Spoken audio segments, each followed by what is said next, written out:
আমরা প্রতিদিন যা খাই তা কেবল আমাদের পেট ভরায় না, বরং আমাদের ভবিষ্যৎ নির্ধারণ করে। বিখ্যাত গ্রিক চিকিৎসক হিপোক্রেটিস বলেছিলেন, আপনার খাবারই হোক আপনার ওষুধ। কিন্তু আজকের ব্যস্ত জীবনে আমরা কি সত্যিই সঠিক খাবারটি বেছে নিচ্ছি?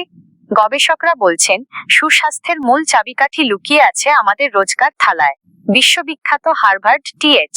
চ্যান স্কুল অব পাবলিক হেলথের গবেষকদের মতে, আমাদের প্রতিদিনের খাদ্য তালিকার অর্ধেকটাই হওয়া উচিত নানা রঙের রঙিন শাকসবজি এবং তাজা ফলমূল।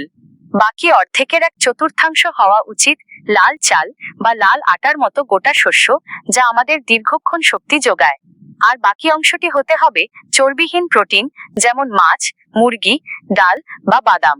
গবেষকরা প্রমাণ করেছেন, এই সাধারণ নিয়মটি মেনে চললে হৃদরোগ এবং ডায়াবেটিসের ঝুঁকি প্রায় 30% পর্যন্ত কমে যায়। গবেষণা আরও বলছে, সুস্থ থাকতে হলে আমাদের চিনি, অতিরিক্ত লবণ এবং প্রক্রিয়াজাত বা প্যাকেটজাত খাবার থেকে একেবারেই দূরে থাকতে হবে। এগুলো আমাদের শরীরকে ভেতর থেকে দুর্বল করে দেয়।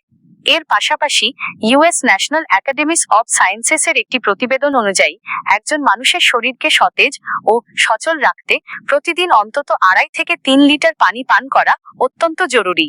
পানি আমাদের শরীরের সমস্ত বিষাক্ত উপাদান বের করে দেয় এবং ক্লান্তি দূর করে। মনে রাখবেন, সুস্বাস্থ্য কোনো একদিনের অলৌকিক ঘটনা নয়, এটি আমাদের প্রতিদিনের ছোট ছোট সঠিক সিদ্ধান্তের ফল। আজ থেকেই আপনার খাদ্যাভ্যাসে এই ইতিবাচক পরিবর্তনটি নিয়ে আসুন। নিজেকে ভালোবাসুন, সুস্থ খাবার বেছে নিন এবং একটি দীর্ঘ, রোগমুক্ত ও আনন্দময় জীবনের দিকে এগিয়ে যান। ভালো থাকুন, সুস্থ থাকুন। ধন্যবাদ।